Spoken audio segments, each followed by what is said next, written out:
کانٹوں والا ایک درخت ہوتا ہے، اس کے کانٹے سب کو چبھتے ہیں، کانٹوں کو کوئی استعمال نہیں کرتا، مگر اس درخت میں صرف کانٹے ہی تو نہیں ہوتے، پتے ہیں، پھل ہوتا ہے، پھول ہوتے ہیں، اس کی جڑیں ہوتی ہیں، تنا ہوتا ہے، لکڑی ہوتی ہے۔ کانٹے نقصان دہ ہوتے ہیں، مگر باقی چیزیں تو نہیں۔ تم دیکھو تمہارے اندر کیا ہے۔ دنیا میں کسی انسان کو صرف خوبیوں یا صرف خامیوں کے ساتھ پیدا نہیں کیا گیا۔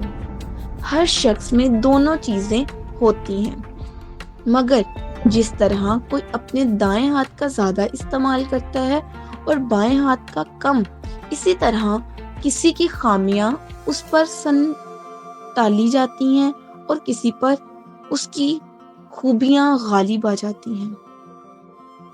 غور کیجئے، ایک دیہاتی نے کسی شہر میں فٹ بال کھیلتے ہوئے لوگوں کو دیکھا تو اس کے قریب میں کھڑے ایک بزرگ سے پوچھا، چچا اس گیند کی کیا غلطی ہے جو سارے مل کر اسے لاتوں سے مار رہے ہیں؟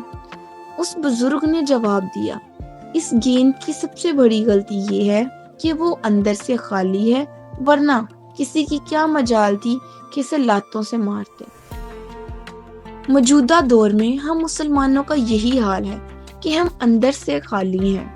اللہ پاک تمام امت مسلمہ کو ایمان کی نعمت سے منور فرمائے، آمین۔